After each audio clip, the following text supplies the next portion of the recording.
Hello दोस्तों, आज हम बात करेंगे कलर्स टीवी के नए शो सुमन इंदौरी के बारे में।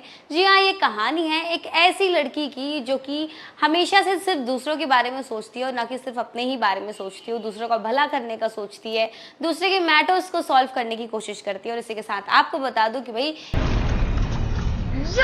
लड़की का नाम इस सीरियल में सुमन है। जी हाँ, आपने बिल्कुल सही सुना।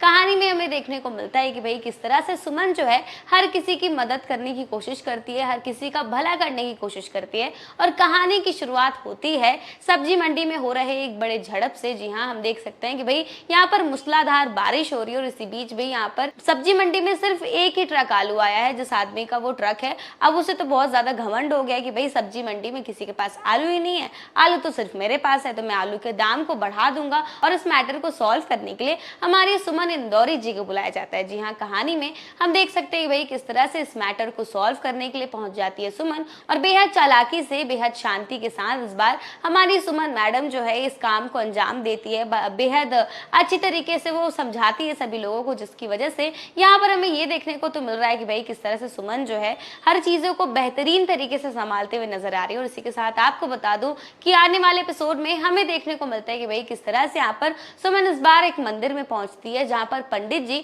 उसे कहते हैं कि भाई इस बार तो कम से कम तुम कुछ अपने लिए मांग लो, क्योंकि यहाँ पर हमें पता है कि भाई सुमन जो है सिर्फ दूसरे के बारे में सोचती है और दूसरे का भला करने के ही लिए सोचती है। और इसी बीच यहाँ पर पंडित जी ने उससे इस बार रिक्वेस्ट की है कि भाई आज तो कम से कम तुम कुछ अपने लिए मांग लो, तुम अपने लिए एक ऐसा वर मांगो, एक ऐसा पति मांगो जिसके पीछे पूरी दुनिया घूमे और उसके दिल में सिर्फ प्रेम हो और प्रेम में सिर्फ तुम हो। और ये सारी बातें पंडित जी जो है वो सुमन को समझा ही रहे होते हैं कि वही कहानी में दूसरी तरफ हमें देखने को मिलने वाले कि भाई कहानी में एंट्री होती है इस सीरियल के हीरो यानी तीर्थ जी की। जी हाँ, आपको बता दूं कि भाई जहां पर सुमन जो है अपने लिए नहीं सोचती, सिर्फ दूसरों के लिए सोचती है, तो यही तीर्थ जो है हमारी सुमन का बिल्कुल अपोजिट है। जहां पर हम देख सकते हैं कि भाई तीर्थ जो है सिर्फ अपने बारे में सोच रहा है। और यहाँ पर मंदिर में पहुंचते ही तीर्थ ने भगवान के सामने हाथ जोड़ लिया और कहता है कि भाई भगवान, मैं आज आपके पास आया हूँ सिर्फ और सिर्फ अपने लिए कुछ मांगने के लिए। तो यहाँ एपिसोड में हमें देखने को मिल रहा है कि भाई जिस तरह से यहाँ पे सुमन जो है सिर्फ दूसरों के बारे में सोचती है, दूसरों का भला करने के लिए सोचती है,